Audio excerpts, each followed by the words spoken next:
Hello दोस्तों, welcome to SM channel. सो आज से डिस्कस करने वाले हैं 4 स्टॉक के बारे में।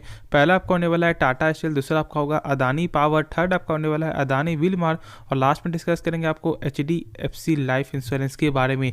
तो इस वीडियो को पूरा अंत तक देखना और उससे पहले यदि आप इस चैनल में नया हो जरूर से इस चैनल को सब्सक्राइब कर सकते हो, प्लस बेल आइकन को जरूर से यार ऑल पे दबा देना जिससे सारे वीडियो की जो नोटिफिकेशन है वो सबसे पहले यार मिल जाए।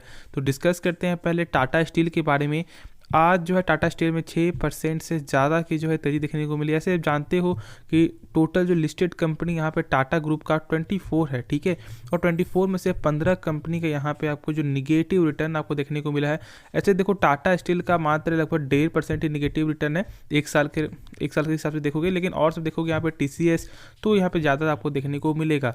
अब यहाँ पे वो तो हो गया, ठीक है, लेकिन अब यहाँ पे क्या करना है, जो आज जो तेज़ी हुआ क्या इसके बाद यहाँ पे बाई करना सही रहेगा क्या, यहाँ पे आगे ग्रोथ कर सकता है। अब यहाँ पे जानते हो कि यहाँ पे क्या क्या अपडेट है। नंबर जो यहाँ पे सही देखने को नहीं मिला है और ये एक बड़ा इम्पैक्ट क्यों पड़ा, क्योंकि आपका एक्सपोर्ट ड्यूटी में जो चार्ज था उसके कारण लगभग सारे मेटल स्टॉक के जो भी आपको मेटल सेक्टर के जो भी स्टॉक है सारे में ही आपका कमजोरी देखने को मिला है। आपको रिजल्ट के बेस में यहाँ पे किसी में निगेटिव तो किसी में बहुत ही लॉस देखने को मिला है, बहुत ही कम यहाँ पे आपका जो गेन होते हुए दिखाई दे रहा था। लेकिन जब यहाँ पे अब सरकार ने आपका एक्सपोर्ट ड्यूटी को जो फिर से यहाँ पे आपको नल कर दिया है तो फिर ये एक अच्छा है, ठीक है, और फिर यहाँ पे आपको आगे वाले क्वार्टर में आपको इसका बेनिफिट देखने को मिलेगा। और इसी बात से यहाँ पे आप जो अंदाज़ा लगा सकते हो कि नंबर यहाँ पे आपका सही आते हुए दिखाई देगा, क्योंकि जब एक्सपोर्ट ड्यूटी जब यहाँ पे आपको नल किया है तो फिर से आपको उसी तरह का एक्सपोर्ट होते हुए दिखाई देगा। क्योंकि ऐसा हुआ क्या था ना कि बहुत सारी कंपनी ने आपका जैसे ऑर्डर मान लो दिया 100 टन का, तो उन्होंने यहाँ पे बहुत ही कम कर लिया था, जैसे कि मान लो 70 टन ही कर दिया या कैंसिल भी होते हुए दिखाई दिया। क्योंकि अब जान लो यहाँ पे रिपोर्ट आया था और उसी के बीच से उसी के कारण भी इम्पैक्ट हुआ है। प्लस यहाँ पे अब जो 7 कंपनी है जो जान रहे हो यहाँ पे मर्जर वाली, तो अभी तक कुछ अपडेट नहीं हुआ और ये बहुत से लोगों के साथ याद भी नहीं होगा। और देखो यहाँ पे मर्ज जो आपको होगा ना, होगा टाइम लगता है ना, क्योंकि जो भी मान लो 7 कंपनी जब एक साथ जुड़ने वाली है तो फिर तो उसका लॉस इसका प्रॉफिट सारे को एक साथ किया जाएगा। लेकिन होता क्या है ना कि इसमें कोई बेनिफिट आपको देखने को नहीं मिलेगा इससे। टाटा स्टील में ऐसा नहीं होगा कि यहाँ पे मर्ज हो जाएगा तो ये इस स्टॉक में यहाँ पे गेन आते हुए दिखाई देगा, नहीं। अब बहुत सारी छोटी कंपनी भी है, ठीक है, बहुत सारी यहाँ पे बड़ी कंपनी भी है, तो इसके रिगार्डिंग कोई भी ऐसा बड़ा इम्पैक्ट नहीं होगा। और ये तो आपको जो देखने को मिला भी था जब यहाँ पे न्यूज़ आया भी था मर्जर का, लेकिन उसके बाद भी कोई इम्पैक्ट नहीं हुआ। और इसीलिए क्योंकि ये जो है ना इसका मार्केट कैप टाटा स्टील का 1.36 लाख करोड़, लेकिन बाकी सबका जो है ना इससे कम मार्केट कैप है, यानी कि छोटी कंपनी है ना, तो इसलिए इम्पैक्ट नहीं हुआ। तो ये चीज़ आपको जानना है। और अभी तक यहाँ मर्जर कुछ नहीं हो, टाइम लगता है, 2-3 में टाइम लगता है, 4 में टाइम लगता है। जब सही हो जाए फिर अपने आप ऑटोमेटिक आपको ये फिर से आपको न्यूज़ जो देखने को मिल जाएगा। तो इसके लिए यहाँ पर टेंशन लेना नहीं है, आपको टेंशन ये लेना है कि पैसा कैसे बनेगा। और इसका जो सपोर्ट है वो यहाँ पर 113 है। मैं बार बार यही बोलूँगा, जब तक 113 के ऊपर जो सस्टेन नहीं करेगा, यहाँ पे 1-2 दिन यहाँ पे नहीं रुकेगा, तब तक आप जो है बाई मत करना, ठीक है, बाई मत करो। इसके ऊपर जब जाएगा, जब सस्टेन करेगा 1-2 दिन 3 दिन, उसके बाद बाई करेंगे, जब क्लोजिंग देगा उसके बाद। अभी थोड़ा वेट करो, वही एक सही फैसला होगा। तो होप इसके रिगार्डिंग यहाँ पे डाउट जो है आपका क्लियर हो गया होगा। तो अब नेक्स्ट स्टॉक के बारे में डिस्कस करते हैं।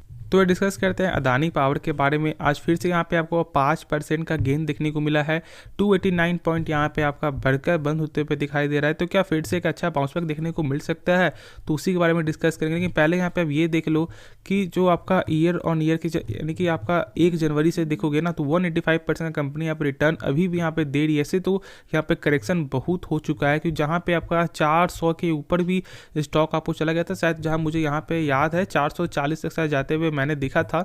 तो उस हिसाब से देखोगे तो अभी बहुत ज़्यादा करेक्शन हो चुका है। बहुत से लोगों ने एक हाई प्राइस पे बाई किया हुआ है, जो कमेंट भी आ रहा है कि क्या करना चाहिए, तो उन्हीं के रिगार्डिंग मैं यहाँ पे बताने वाला हूँ। सबसे पहली बात, कंपनी जो है ना आपको अदानी पावर, ये सही कंपनी है, लेकिन यहाँ पे जब रैली जब होता है तो रैली की वजह क्या, यहाँ पे ये भी तो जानना है। और क्या ये रैली सही है क्या, ऐसा तो नहीं कि यहाँ पे एक जब यहाँ पे लगातार बढ़त होता नहीं, तो यहाँ पे करेक्शन तो होगा ही। जब तेज़ी होती है तो करेक्शन होगा, तो ही तो फिर यहाँ पे आप जो ऐड ऑन करोगे, या जो लोग यहाँ पे सोच रहे हैं बाई करने के, तो यहाँ पे बाई करेंगे। तो यहाँ पे आपको जो घबराना नहीं है, कंपनी सही है। क्योंकि देखो यहाँ पे पी देख लो इस कंपनी का ना, तो मात्र 11 का पी, और इस ग्रुप का जो है सारे स्टॉक से चेक करोगे तो मेरे हिसाब से सबसे कम पी अदानी पावर का, यानी कि वैल्यूएशन बहुत ही अच्छा देखने को मिलता है।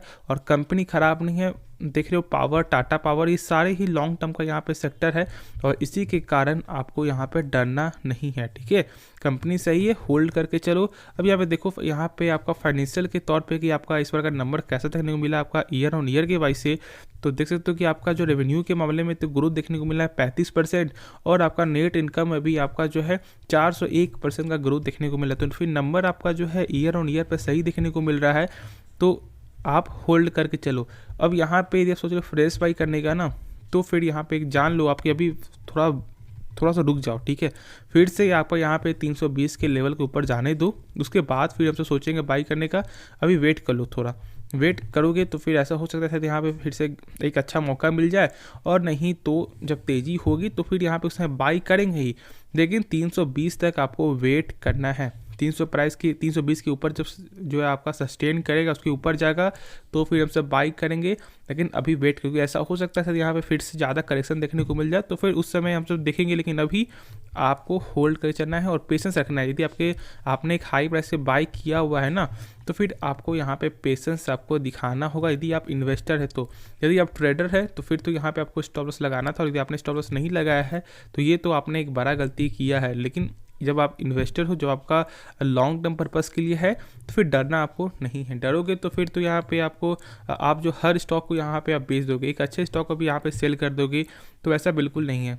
कंपनी भरोसा करना है और कंपनी का नंबर आपको लगातार चेक करना है कि क्या आपको नंबर सही देखने को मिल रहा है, क्या कुछ ऐसा कुछ यहाँ पे ख़राब न्यूज़ तो नहीं आ रहा है ना।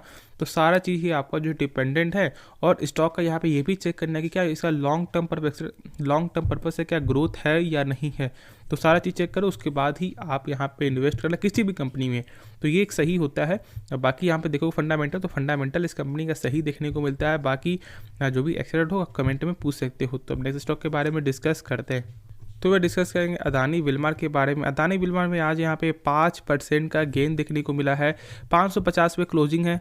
और जब यहाँ पर स्टार्टिंग हुआ था तो फिर यहाँ पे आपका अपर सर्किट से था, लेकिन बीच में फिर मौका मिला और फिर से आपका अपर सर्किट ही लगते हुए दिखाई दिया और लगातार यहाँ पे देखने को मिला। देखो इसका पी चेक करोगे तो यहाँ पे 98 का पी है, यहाँ पे हाई है, लेकिन अब जानते हो कि इस ग्रुप के सारे स्टॉक का जो है पी लमसम यहाँ पे आपका जो है 200, 300, 600 ऐसे पी आपको देखने को मिलता है। ठीक है, लेकिन इसका 98 है तो ठीक है। लेकिन अब यहाँ पे क्या बाई करना सही रहेगा? देखो अभी वेट करो।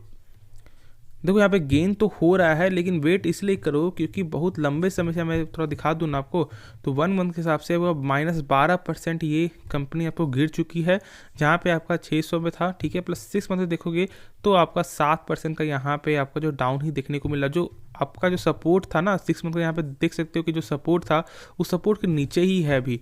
तो इस आपका सिलसिले से आपको वेट करना चाहिए। जब इसके ऊपर जाएगा तो फिर यहाँ पे आप इसके बारे में सोच सकते हो, यही एक अच्छा फैसला होगा टेक्निकल वाइज से। बाकी फंडामेंटल के वाइज से तो ये कंपनी ज़बरदस्त है। कैश फ्लो यहाँ पे ज़बरदस्त देखने को मिलता है। कैश फ्लो होता क्या है यहाँ पे, अब ये थोड़ा जानो, उसके बाद आपको जो आपको समझने में दिक्कत नहीं होगा। कैश फ्लो हमें आपको ये बताता है कि जो भी कंपनी सामान बेच रही है, क्या उसका पैसा आपको रिटर्न मिल रहा है या नहीं मिल रहा है। तो उसी चीज़ को हम सब चेक करने के लिए कैश फ्लो चेक करते हैं कि कंपनी का जो सामान बिक रहा है ना, उसका पैसा रिटर्न मिल रहा है या नहीं। ठीक है, यही इसका मेन मकसद होता है। और यहाँ पे कैश फ्लो इस कंपनी का पॉजिटिव है, तो फंडामेंटल यहाँ पे स्ट्रॉन्ग है। बस आपको पेशेंस रखना है और आपको होल्ड करके चलना है। बाकी एक्स्ट्रा डाउट हो आपको कमेंट में आप ज़रूर पूछ सकते हो। जानते हो यहाँ पे नई कंपनी लिस्टिंग आई थी, जहाँ पे 226 का साथ यहाँ पे आपको प्राइस था और आपका 800 जाते हुए दिखाई दिया। तो आपको इन्वेस्टर का तो यहाँ पे पैसा डबल ट्रिपल कर दिया। लेकिन अभी के हिसाब से आपको अभी वेट करना है, क्योंकि 6 मंथ के यहाँ पे टेक्निकल से देख सकते हो कि अभी जो सपोर्ट के नीचे ही आपका जो है लाइन है, तो वेट करो, यही सही उपाय होगा। बाकी आगे आपकी मर्जी, खुद से एक बार इसके बारे में सोच समझ कर ही फैसला लेना। तो अब नेक्स्ट स्टॉक के बारे में डिस्कस करते हैं। तो वह डिस्कस करेंगे HDFC लाइफ इंश्योरेंस के बारे में।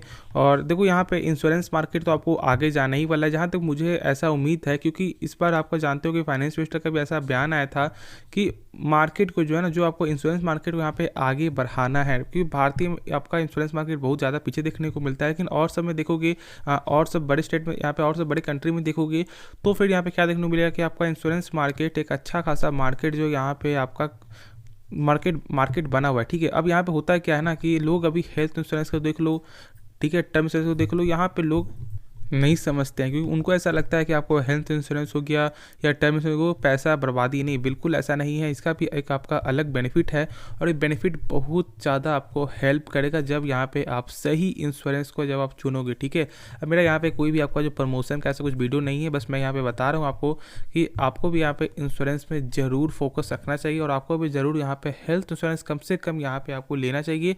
और यदि आपका उम्र 30-35 या आपका 50 के लमसम है तो फिर आपको टर्म इंश्योरेंस जरूर लेना चाहिए। इससे बहुत कुछ बेनिफिट आपको होगा जब आपका ना होने के बाद भी परिवार को कुछ दिक्कत नहीं होता है ऐसे, ठीक है। अब यहाँ पे हम सब ये तो हो गया आपका आपसी बात हो गया, लेकिन अब हम इसके बारे में जानेंगे तो फंडामेंटल हमसे देख लेते हैं कि यहाँ पे कैसा फंडामेंटल है, उसके बाद हम सब आपको आगे डिस्कस करेंगे। तो यहाँ पे देखोगे तो सेल्स के मामले में लगातार ग्रोथ देखने को मिल रहा है और इस बार का यहाँ पे नंबर देख लो तो सेल्स में अच्छा ग्रोथ है। हाँ, प्रॉफिट वाइज से चेक करोगे तो यहाँ पे प्रॉफिट आपको जो है उस तरह का प्रॉफिट देखने को नहीं मिला है, क्योंकि जब सेल्स बढ़ा उसके बाद ये प्रॉफिट नहीं बढ़ा और उसकी वजह क्या है, आपका खर्च एक्सपेंस में यहाँ पे ज़्यादा आपको गेन देखने को मिला और इसी की वजह से यहाँ पे जो है प्रॉफिट में कमी आते हुए दिखाई दिया। लेकिन आपका ईयर ऑन ईयर की वजह से देखोगे तो 274 करोड़ से, ठीक है, 274 करोड़ से बढ़कर आपका 326 करोड़ जो बढ़ते हुए दिखाई दे रहा है। यानी कि आपका लमसम जो है आपका 25% तक 20% तक तो ऑलमोस्ट 25%, हाँ ऐसे बोल सकते हैं कि यहाँ पे आपका गेन देखने को मिल रहा है प्रॉफिट में। तो आपको समझ में आ रहा है कि यहाँ पे मार्केट जो है ना धीरे धीरे आपको बढ़ रहा है और ये बढ़ना भी चाहिए। और अभी सबसे देखोगे तो अभी थोड़ा सेल्स में यहाँ पे कमी आई है, लेकिन अभी बचा हुआ है क्वार्टर, उसके बाद यहाँ पे आपको शायद मुझे ऐसा लगता है कि यहाँ पे इसका जो पिछले का जो सेल्स है, जो पिछले साल का जो सेल्स है उसको यहाँ पे आपको ब्रेक डाउन कर दिया जाएगा, ठीक है, ब्रेक डाउन हो जाएगा।